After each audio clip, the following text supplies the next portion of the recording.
Graça e paz, amados e queridos irmãos em Cristo. Nesta noite eu quero dar continuidade com vocês ao estudo que nós estamos fazendo sobre a carta à igreja em Filadélfia, no capítulo 3 de Apocalipse. Hoje nós iremos ver o versículo 10. Que diz: porque guardaste a palavra da minha perseverança, também eu te guardarei da hora da provação que há de vir sobre o mundo inteiro, para experimentar os que habitam sobre a terra. Amado e bendito Senhor Jesus, te damos graças nesta noite. Te agradecemos, Senhor, pela oportunidade de poder ouvir a Tua palavra mais uma vez, poder falar a Tua palavra. Rogamos pela Tua ajuda, pela Tua luz, pela Tua habilitação, a habilitação do Teu Espírito, nos iluminando, nos ungindo, nos trazendo entendimento espiritual da Tua palavra. Senhor, aplica a Tua palavra ao nosso coração. Produz fé em nosso coração para crermos mais em Ti, para buscarmos mais o Senhor e para crescermos mais no Teu conhecimento. Fala conosco nesta noite. Fala ao nosso coração e edifica-nos em Ti mesmo, por Tua palavra, que é a verdade. Em Teu nome santo oramos. Amém. Amém. Louvado seja o Senhor. Bendito seja o nosso Senhor e Salvador Jesus Cristo. Nesta noite nós iremos compartilhar sobre o versículo 10 do capítulo 3 de Apocalipse, quando o Senhor diz à igreja em Filadélfia, a promessa que Ele faz a esta igreja: porque guardaste a palavra da minha perseverança, também eu te guardarei da hora da provação que há de vir sobre o mundo inteiro, para experimentar os que habitam sobre a terra. Neste versículo, irmãos, o Senhor faz uma promessa à igreja em Filadélfia. A promessa de guardar a igreja em Filadélfia, os irmãos desta igreja, na hora da provação que virá sobre toda a terra, para experimentar os que habitam sobre a terra.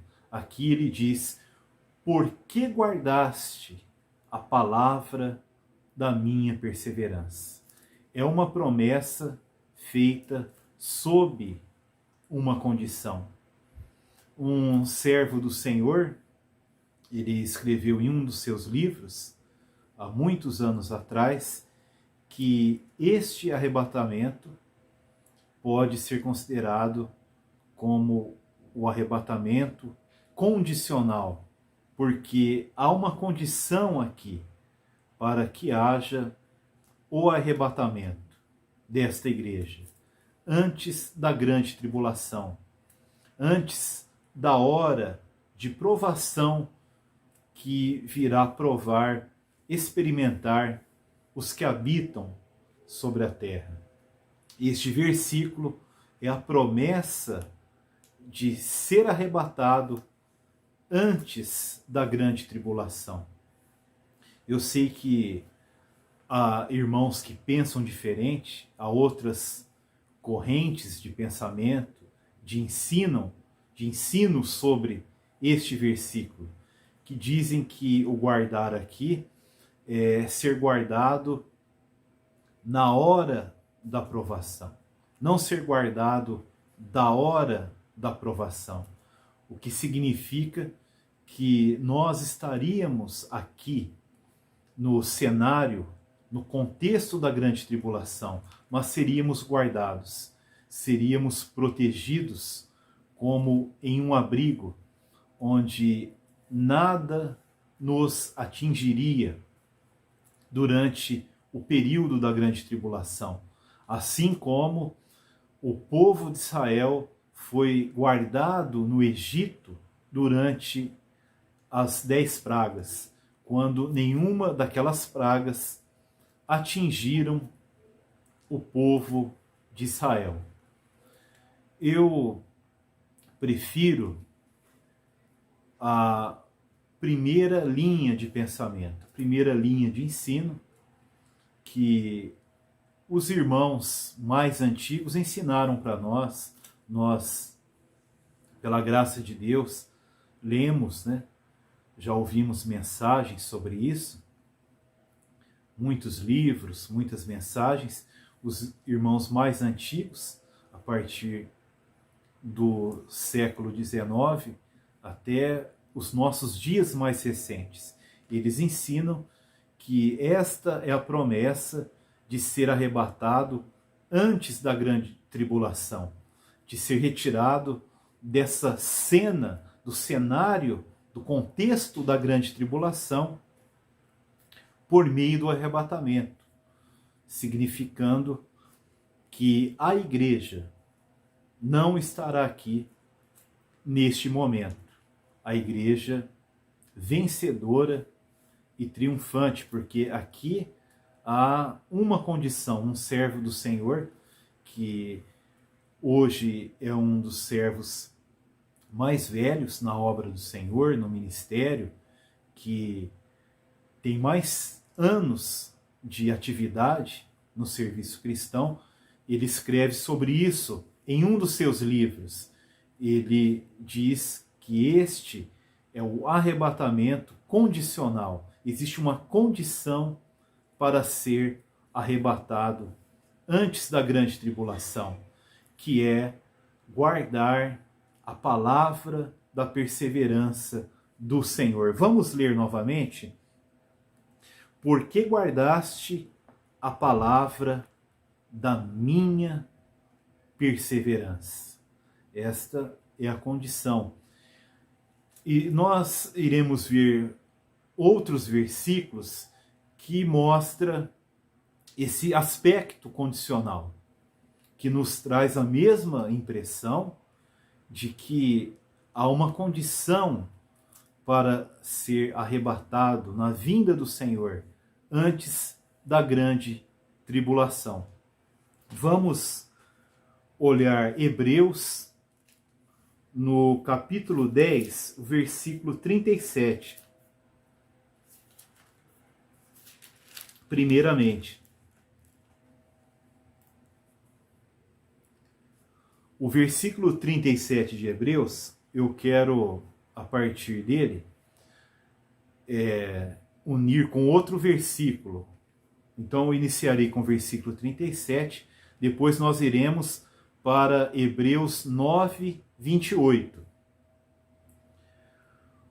Porque ainda dentro de pouco tempo, aquele que vem virá e não tardará. Capítulo 10 do capítulo 3 de Apocalipse, na carta à igreja de Filadélfia, o Senhor fala: venho sem demora. E aqui o escritor de Hebreus diz: aquele que vem virá e não tardará. O Senhor não tardará. Ele em breve virá para buscar a sua igreja, os seus vencedores, no tempo do fim. Em Hebreus 9, 28, assim também Cristo, tendo-se oferecido uma vez para sempre para tirar os pecados de muitos, aparecerá segunda vez, aparecerá, se manifestará, se revelará, ele virá segunda vez sem pecado, aos que o aguardam para a salvação. Aqui a palavra diz que ele virá, ele aparecerá a segunda vez aos que o aguardam para a salvação. Aqui nós vemos uma condição, que o alvo da segunda vinda do Senhor é para aqueles que o aguardam para a salvação. São aqueles que aguardam a sua vinda, aqueles que esperam a sua vinda para a salvação. Aqui a salvação diz respeito à consumação da plena salvação de Deus. A plena salvação de Deus que se iniciou quando nós cremos no Senhor Jesus e nós fomos regenerados em nosso espírito. Ali foi o início da nossa salvação, quando os nossos pecados foram perdoados e nós fomos livres pela graça de Deus da condenação eterna. Nós fomos redimidos pelo sangue de Cristo e regenerados pelo Espírito Santo. O nosso espírito foi salvo da condenação eterna. Fomos salvos do julgamento de Deus pela fé em Cristo. E essa salvação, ela avança, ela progride em nós, que é chamada a salvação de nossa alma, que diz respeito nós sermos salvos agora pela vida de Cristo, segundo Romanos 5:10. Muito mais agora seremos salvos pela vida de Cristo. E Pedro chama isso de a salvação da alma. Nós sendo transformados de glória em glória na imagem do Senhor, sendo conformados à imagem de Cristo, sendo conformados à imagem do Filho primogênito de Deus, que é Cristo Jesus.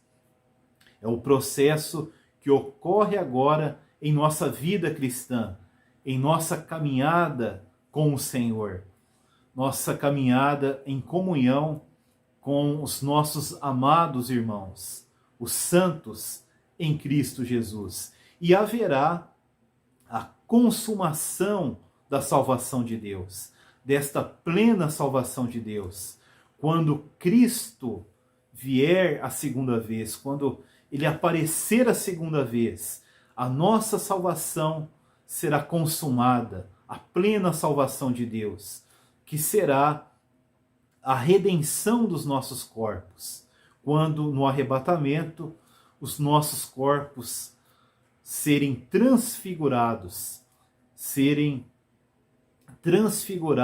por meio do arrebatamento, a redenção dos nossos corpos, quando o Senhor nos dará um corpo ressurreto, um corpo glorificado, um corpo celestial, semelhante ao corpo da sua ressurreição. Isso ocorrerá na vinda do Senhor.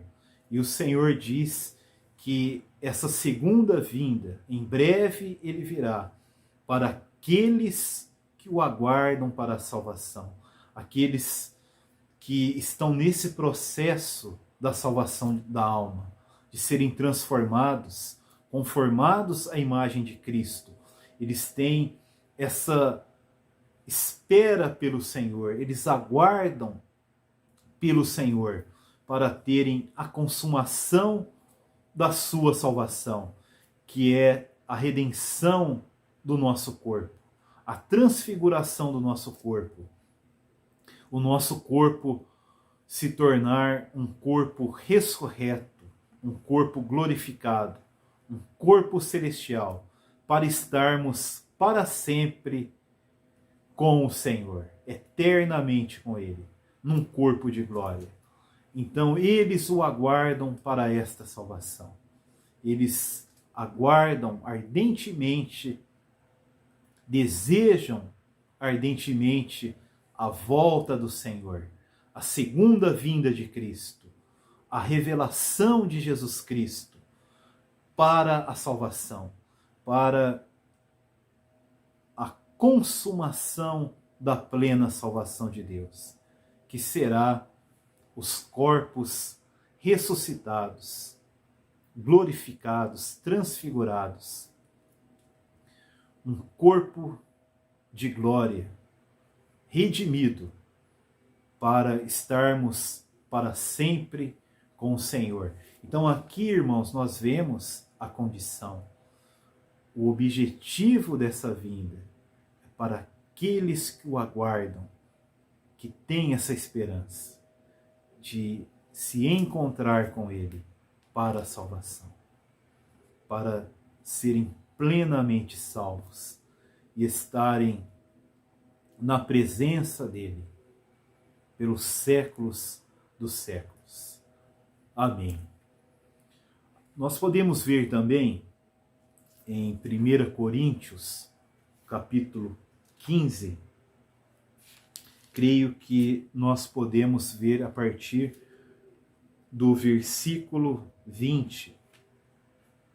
1 Coríntios, capítulo 15, versículo 20, quando Paulo fala da questão da ressurreição, da vinda do Senhor, quais os corpos nós teremos, o tipo de corpo, que ele diz que é um corpo ressurreto, espiritual, celestial. E aqui neste contexto da vinda do Senhor, o Senhor também mostra uma condição para ele arrebatar, tomar para si mesmo aqueles que pertencem a ele.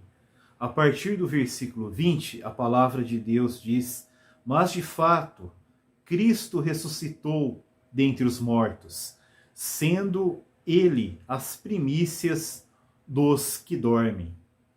Visto que a morte veio por um homem, também por um homem veio a ressurreição dos mortos. Porque assim como em Adão todos morrem, assim também todos serão vivificados em Cristo. Cada um, porém, por sua própria ordem. Cristo as primícias, depois os que são de Cristo na sua vinda. Aqui Paulo falando sobre a vinda do Senhor em conexão com a ressurreição dos mortos, nós sabemos que a ressurreição daqueles que creem no Senhor ocorre na sua vinda, na sua parousia, na sua revelação, a sua segunda aparição. E aqui neste contexto, ele fala sobre aqueles que são de Cristo. Os que são de Cristo na sua vinda, mostrando que aqueles que serão ressuscitados na vinda de Cristo. E a ressurreição está incluída no arrebatamento. O arrebatamento, primeiro, é a ressurreição daqueles que morreram em Cristo e a transformação daqueles que estão vivos. E todos subirão juntos ao encontro do Senhor. E aqui ele diz: os que são de Cristo na sua vinda. Então, na vinda do Senhor, ele irá arrebatar, ressuscitar, transfigurar os corpos daqueles que são dele, daqueles que são de Cristo. Algo que nós precisamos aqui falar, irmãos, um detalhe muito importante que um amado irmão com muita dedicação ele tem ensinado a nós. Ele tem mostrado aqui o sentido desse versículo na língua original, na escritura original, no grego. Essa expressão, os que são de Cristo, não fala de forma geral daqueles que pertencem a Cristo, não fala de um pertencimento comum, o fato de pertencer somente a Cristo. Mas estes que são de Cristo fala de um pertencimento que envolve intimidade. Aqueles que pertencem de forma mais íntima a Cristo. Aqueles que pertencem ao círculo íntimo de Cristo. Então aqui o apóstolo está dizendo que na vinda do Senhor, ele irá ressuscitar, irá arrebatar e transformar pelo arrebatamento aqueles que são dele no sentido de intimidade. Os que são íntimos de Cristo, os que são do seu círculo íntimo, serão arrebatados na sua vinda. Serão arrebatados antes da grande tribulação. Aqui, os que são íntimos de Cristo, que pertencem ao seu círculo íntimo, diz respeito àqueles que conhecem ao Senhor profundamente, que se devotam ao Senhor, que buscam conhecer e viver dentro da vontade de Deus, dentro da vontade do Senhor. São aqueles que se preocupam com a vontade do Senhor. São aqueles que se entregam aos interesses do Senhor. Aqueles que buscam a face do Senhor incessantemente, buscam compreender qual que é a vontade de Deus. A boa, perfeita e agradável vontade de Deus. Aqueles que têm uma vida consagrada para satisfazer o Senhor. Assim como Cristo andou na terra, eles anelam também andar como Cristo andou. Cristo, o nosso amado Senhor, a vida dele foi para satisfazer o Pai, para cumprir a vontade do Pai. Ele era íntimo do Pai. E esses fiéis, eles são íntimos de Cristo. Eles vivem para satisfazer o Senhor Jesus, para cumprir a vontade do Senhor, segundo a graça que eles recebem do Senhor Jesus Cristo. Então aqui nós vemos que há uma condição para o arrebatamento. Aguardar o Senhor para a salvação e ser íntimo do Senhor. Ser aquele que vive intimamente com o Senhor para satisfazer a vontade do Senhor. Os desejos, as demandas do coração do nosso amado Senhor Jesus. Agora nós podemos retornar para Apocalipse, capítulo 3, versículo 10.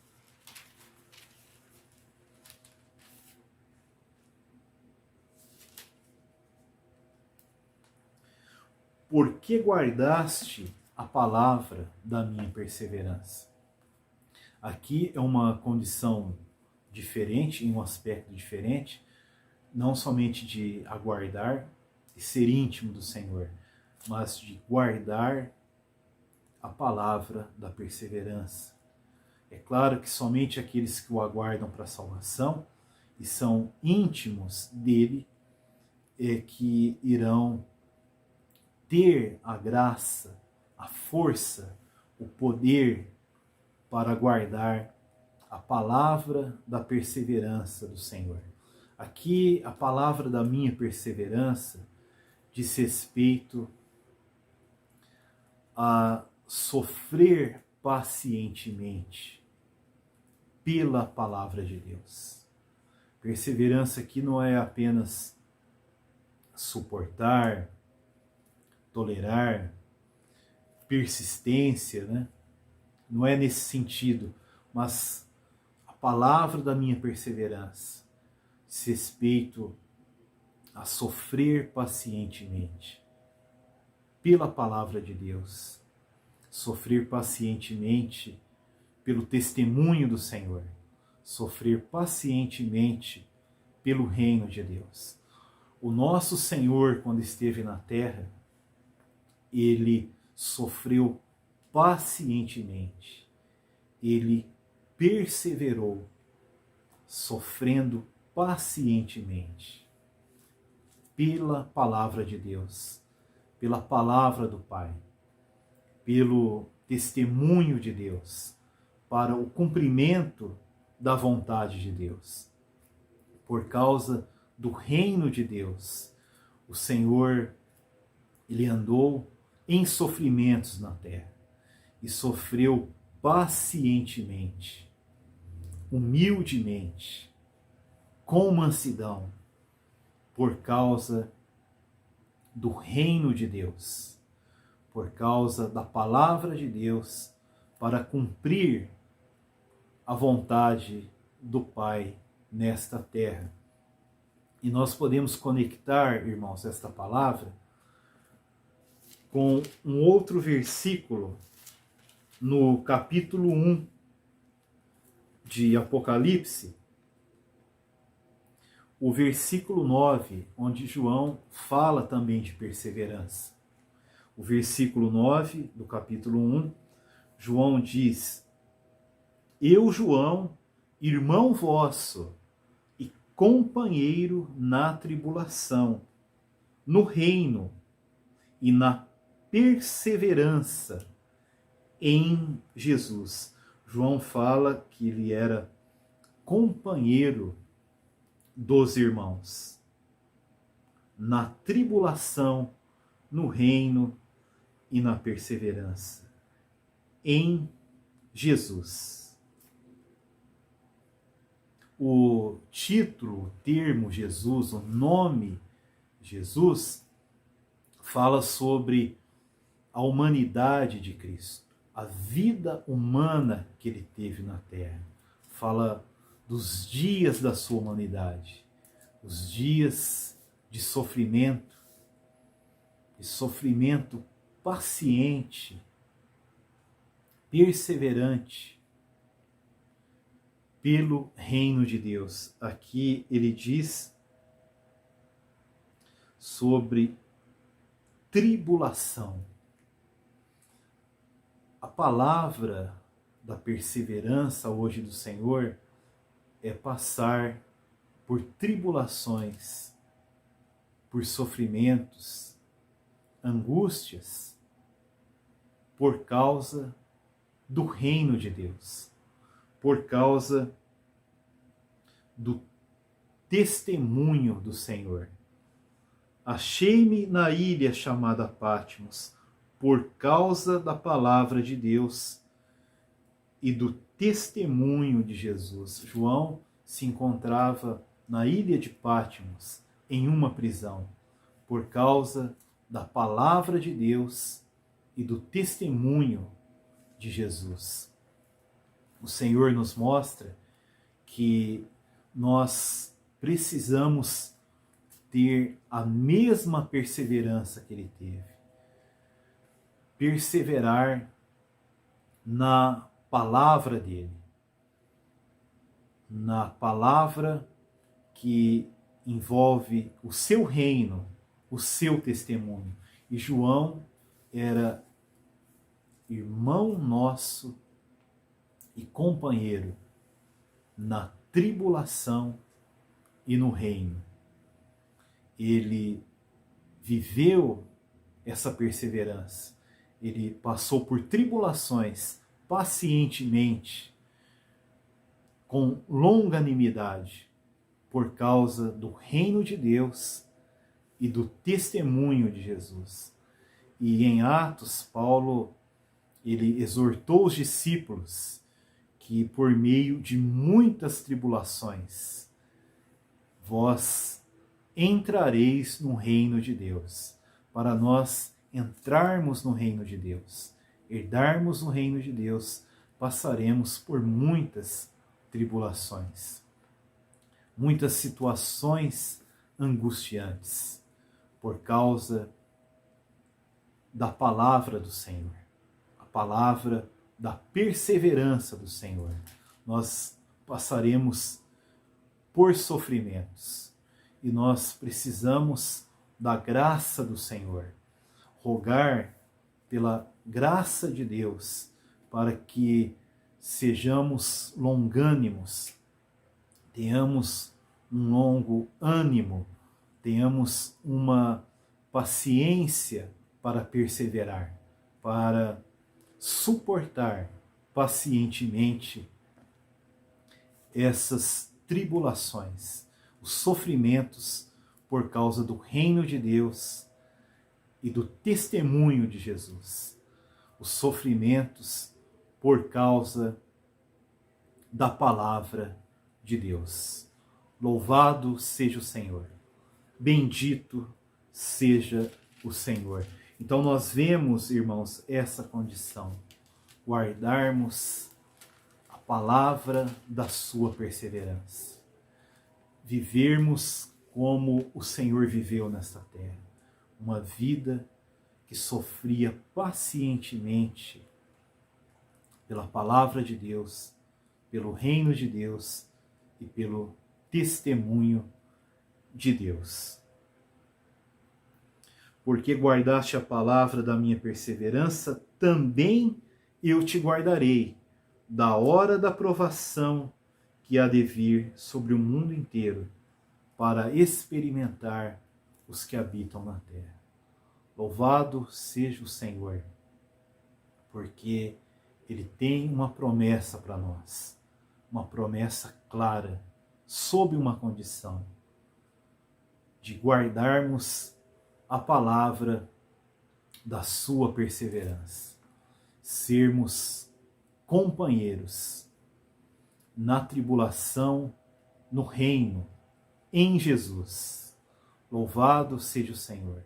A promessa é sermos guardados da hora da provação, que é a grande tribulação, a hora de grande angústia que se espalhará por toda a terra para provar, para experimentar os que habitam na terra, aqueles que estarão habitando na terra naquele tempo. Que o Senhor possa nos iluminar a respeito dessa palavra, nos trazer entendimento espiritual, nos trazer um espírito de oração, de busca, de estar na presença dEle, de buscar intimidade com Ele, ter uma devoção aos pés dEle, adorando, buscando, contemplando as glórias do Senhor, as belezas de Cristo, contemplando as virtudes de Cristo, vivendo em comunhão com Ele, buscando conhecê-lo mais e mais e crescer no conhecimento de Cristo, crescermos na vida de Cristo. Louvado seja o nosso Senhor, bendito seja o nosso Deus e Pai. Que o Senhor opere esta palavra de forma viva em nossos corações e nós possamos ser aqueles que serão achados aguardando o Senhor para a salvação, achados em intimidade com Ele, vivendo para agradá-lo, para satisfazer a sua vontade, os desejos do seu coração. Bendito seja o Senhor. Louvado seja o Senhor Jesus Cristo. Que Ele nos conceda a graça para crermos, para permanecermos nesta palavra, permanecermos na palavra da sua perseverança. Bendito seja o nosso Senhor Jesus.